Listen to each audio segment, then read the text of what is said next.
Selamat datang di episode pertama Point of View bareng aku, Zaid Paningro.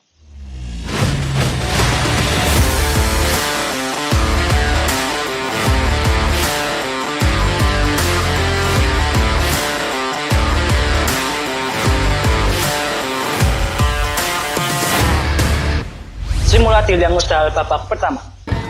Nek kowe do keblinger, kowe dikalahke.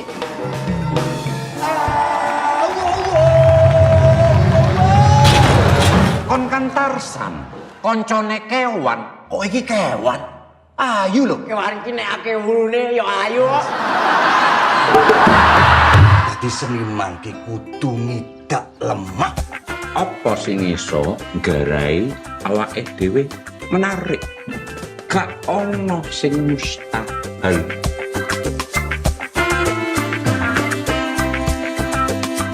Bercerita tentang grup lawas simulat yang pergi ke Jakarta untuk tampil di depan presiden. Diperankan oleh Erik Estrade sebagai Tesi, Ibnu Jamil sebagai Tarzan, dan Teguh Nurkana sebagai Asmun. Nah, dalam perjalanannya ini, banyak kejadian lucu terjadi, dikemas dalam kumpulan sketsa ala simulat dan komedi candaan khas simulat. Film dibuka dengan vibes kota Solo 80-an, dengan pertunjukan simulat langsung yang diiringi oleh musik yang bukan cuman keras, tapi masuk ke dalam jiwanya simulat itu. Pas kamu nonton tuh kayak ngerasa magical banget karena Fajar Nugros sebagai sutradara itu berhasil membawa kita ke era simulat. Bahkan untuk aku yang gak hidup di era itu.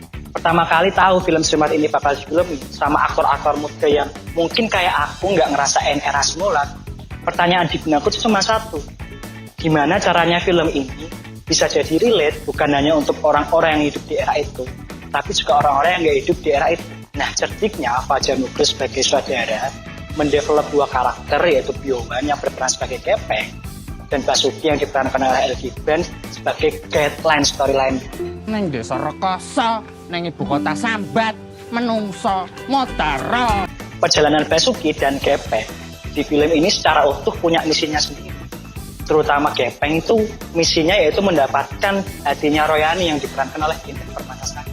Konflik yang diawali oleh Kepeng sepanjang film tetap dipertahankan. Bahkan ketidaksukaan Tarzan kepada Kepeng itu tetap konsisten diperlihatkan sepanjang film. Nah, menurutku komedi ala simulat yang dijejali hampir sepanjang film justru terasa menjemukan karena kita nggak dikasih jeda untuk nafas itu. Tawa per menitnya itu pendek-pendek. Sehingga film ini menurutku itu kehilangan ritmenya sebagai sebuah film. Naik turunnya itu nggak ideal. Apalagi adegan-adegan ini itu emang dibuat untuk mematik tawa.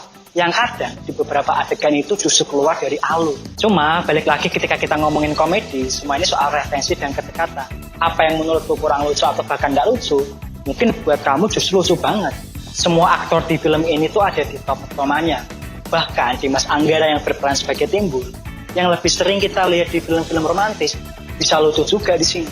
Nah, Rano Karno yang berperan sebagai Babe Makmur memainkan perannya dengan baik, dengan candaan khas Betawinya, dielaborate dalam candaan simulat yang rasikalnya itu bagus banget untuk menambah ragam candaan di film ini. Zulfa Maharani yang berperan sebagai Nunung dan Erika Karenia sebagai Bu Juju juga memainkan perannya dengan baik.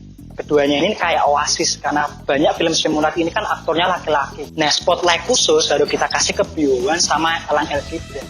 Keduanya ini jadi dynamic duo yang menghidupkan film simulat lebih hidup lagi. Mereka memainkan komedi dua orang yang baik, mulai dari pengumpulan hingga punchline yang spot on banget. Nyawa tiap karakter asli simulat masuk dalam penjiwaan yang pas, nggak berlebihan, diperankan oleh aktor-aktor yang keren, yang terbukti kelihatan banget kalau mereka tuh dikasih waktu yang cukup untuk meriset tiap karakternya.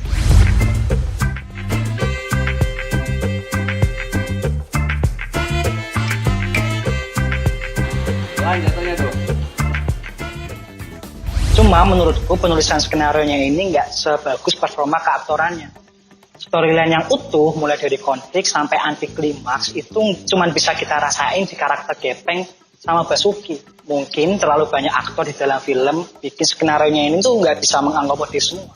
Ya sisanya cuma ya tadi kumpulan sketsa aja. Bahkan di ending itu aku cuma ngerasa kayak lah ini doang. Film ini tuh belum menyelesaikan resolusi tiap karakternya. Mungkin karena ini baru film pertama, bakal ada babak kedua dan babak ketiga. Terlepas dari kekurangan yang aku sebutin tadi, film ini tuh punya production value yang bagus. Kelihatan banget kalau dipersiapkan dengan matang oleh orang-orang passionate yang familiar sama grup simulat. Dan yang terpenting, film ini tuh berhasil melaksanakan tugasnya. Sebagai film POV komedi, pertama, dia sukses mematik tawa. Kedua, dia sukses menghadirkan perasaan nostalgia terhadap grup lawak simulat. Dan ketiga, dia sukses mengenalkan apa itu simulat ke orang-orang yang belum familiar dengan simulat. Itu aja opini aku tentang simulat bidang mustahil babak pertama. Kalau kamu mungkin punya opini yang beda, tulis komen di bawah. Jangan lupa nonton filmnya dan sampai jumpa di episode berikutnya.